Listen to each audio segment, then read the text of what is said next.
সরিষা ক্ষেতের পাশেই মৌ বক্স বসিয়ে মৌমাছি চাষ করে স্বাবলম্বী হয়েছেন ওয়ালিউল্লাহ। যেদিকেই চোখ যায় শুধু হলুদ আর হলুদ, সরিষার ফুলে সেজেছে মাঠ। আর এই সৌন্দর্যের মাঝেই লুকিয়ে আছে স্বাবলম্বী হওয়ার এক অনন্য গল্প। আমরা এখন সরিষা ফুলের মাঠে আছি। সরিষা ফুলে কিন্তু সব ভালো যদি মধু হয় তা সপ্তাহে একবার করে আমরা সংগ্রহ করতে পারি।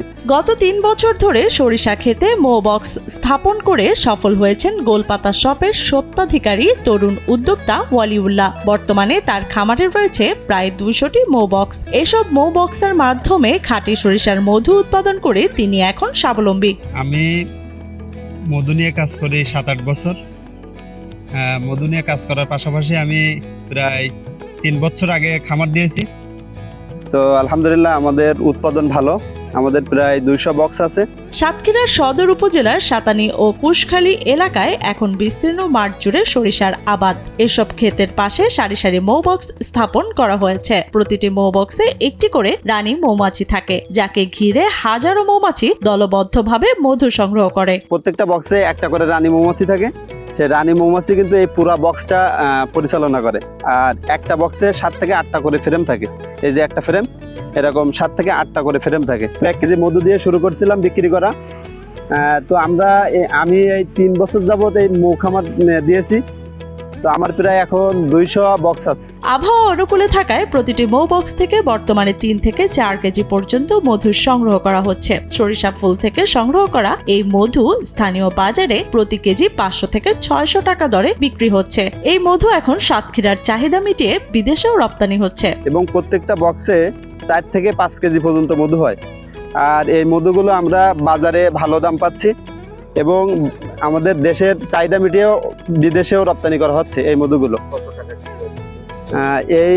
এটার বাজার মূল্য, এই সরিষা ফুলের মধুর বাজার মূল্য হচ্ছে 5 থেকে 600 টাকা। যদি আবহাওয়া ভালো থাকে তাহলে আমরা সপ্তাহে একবার করে সংগ্রহ করতে পারি। তো আলহামদুলিল্লাহ ভালো পরিমাণে মধু হয়। মৌ চাষে ওয়ালিউল্লাহর সফলতায় অনুপ্রাণিত হয়ে এলাকার অন্যান্য বেকার যুবক ও কৃষকরা মৌ চাষে আগ্রহী হয়ে উঠছেন।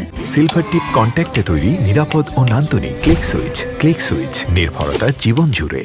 এছাড়াও তার খামারে বর্তমানে কর্মসংস্থান হয়েছে অন্তত 12 জনের। তো আমি এই পড়াশোনা চলাকালীনই আলহামদুলিল্লাহ আমার এখানে 2 জন কর্মসংস্থান তৈরি হয়েছে।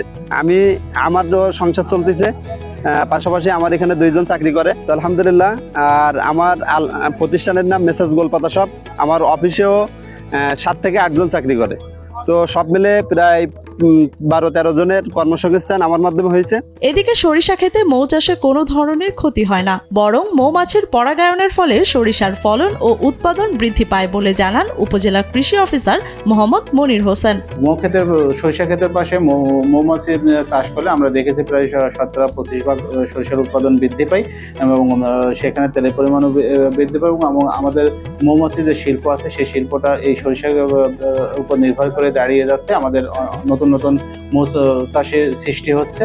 আমরা আশা করছি যে সামনের বছরে আমরা সরিষা এবং মধু দুটার উৎপাদন বৃদ্ধি করতে পারবো। এছাড়াও চলতি মৌসুমে সাতক্ষীরায় 19,050 হেক্টর জমিতে সরিষার আবাদ হয়েছে। সম্ভাব্য উৎপাদন ধরা হয়েছে প্রায় 27,000 মেট্রিক টন। একই সঙ্গে জেলায় এবছর প্রায় 5,000 মৌ বক্স স্থাপন করা হয়েছে বলে জানান উপজেলা কৃষি অফিসার মোহাম্মদ মনির হোসেন।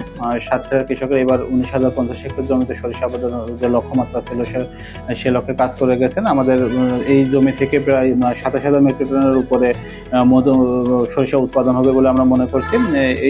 এই সরিষা আবাদের মাধ্যমে আমাদের যে আমদানি নির্ভর তেল আছে সে তার উপর নির্ভরতা কমবে। সরিষার হলুদ মাঠ আর মৌমাছির গুঞ্জনে সাতক্ষীরায় গড়ে উঠেছে কর্মসংস্থান ও স্বাবলম্বিতার নতুন সম্ভাবনা। মধু উৎপাদন করে 5 থেকে 600 টাকা বাজার দরে বিক্রি করি।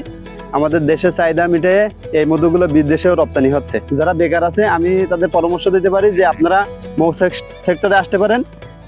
অল্প দিনের ভিতরে দ্রুত স্বাবলম্বী হতে পারবেন।